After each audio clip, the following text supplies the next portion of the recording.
I remember when I got my first video game system. It was a Super Nintendo. My grandma got it for us for Christmas one year.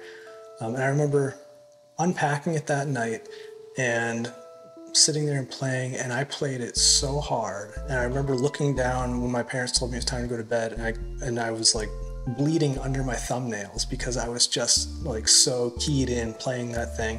I couldn't stop, and I became obsessed. And I've loved video games my entire life since that point. I was probably like 7 when we got that thing.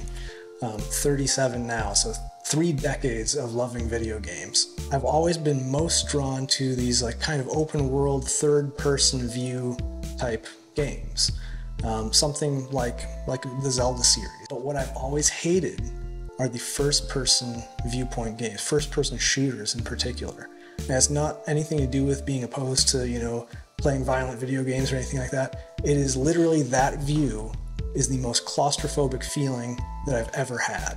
And I'm playing video games to have fun, not to feel claustrophobic and tight. I remember one time, so this is back when like Nintendo 64 came out and all the James Bond games were out. I remember arguing with a friend of mine who was telling me how much better the first-person shooters were than all other games.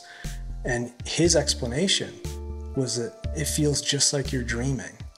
And that blew my mind. I had no idea up until that point that some people dreamed in the first-person view, because I never have. My entire life, I've dreamed in third person, where I'm seeing myself from some distant viewpoint just going through my dream. And I had no clue that that was something that other people were not experiencing. So yeah, that was a shock to me when I found out that some people dream in first person. I thought, boy, there's like a handful of freaks out here who are dreaming that way. What must that be like? Then as I got older, I came to realize that I was the freak. Most people dream in first person, and not that many are doing what I do. So I went looking for answers, and according to ScienceDirect.com, they surveyed a bunch of people and said most participants reported dream experiences from a first-person perspective. That was 82% of their participants, compared to a third-person perspective at 18%. So less than 1/5 of all people are dreaming like me, if this study can be believed. So let's talk about the differences between these perspectives in the first place. So first person is basically, you're seeing the world just as you do right now, through your eyeballs. You're looking out and seeing things. You're not seeing your own face or whatever. You're not seeing the back of your head. You're just looking ahead, straight forward. You've got this like 180-degree periphery. That's first person view. Third person view, you're seeing yourself pretty much the way someone else would see you. It's like a view from some fixed point, maybe back behind or something like that. It wouldn't be through your own eyes. It would be through someone else's eyes. So you're going to see maybe your full body, the back of your head, your back, all of that stuff. But you're not seeing out of your eyeballs anymore. You're seeing yourself from some other viewpoint. You hear about first person, you hear about third person, but you don't really ever hear about second person. So I looked it up to see what even is second person. Is that a thing? And it is. It's kind of weird. It's more like if you were being told a story and looking at yourself. So like a head-on shot of your own face as someone's talking to you. That would be second person. So it's kind of like third person, but you're more the star of the show, I guess, because you're looking directly into your own face. That seems like a nightmare.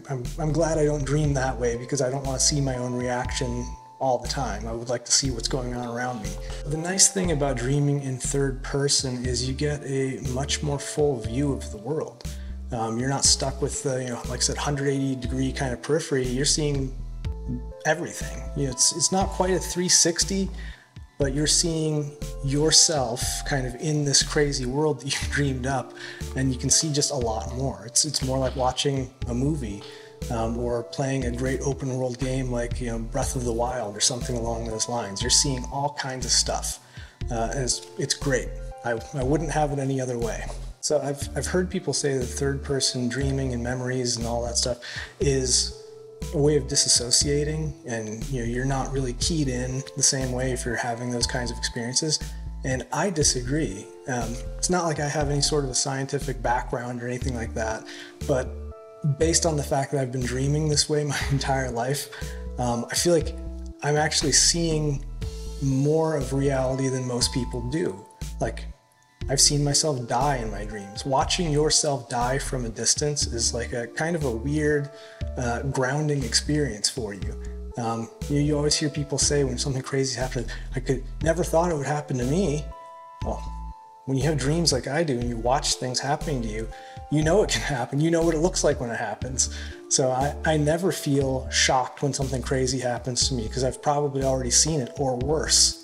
I think another benefit is you step outside of yourself a little bit. I mean, obviously, literally you're stepping outside of yourself because you're seeing yourself.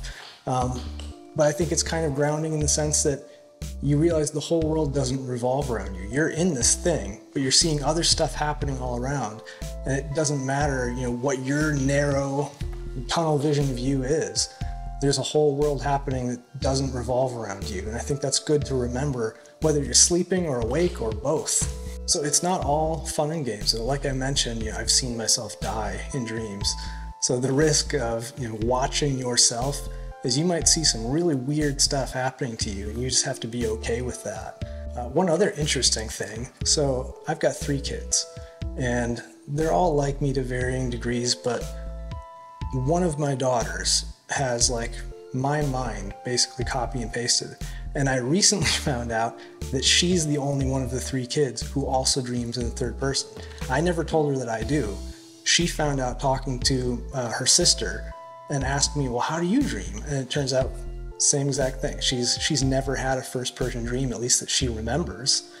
She's only ever experienced the third person dreaming like I do. That's super weird. I don't know if it's a genetic thing or if it's just certain kinds of warped minds are dreaming this way, but I don't know.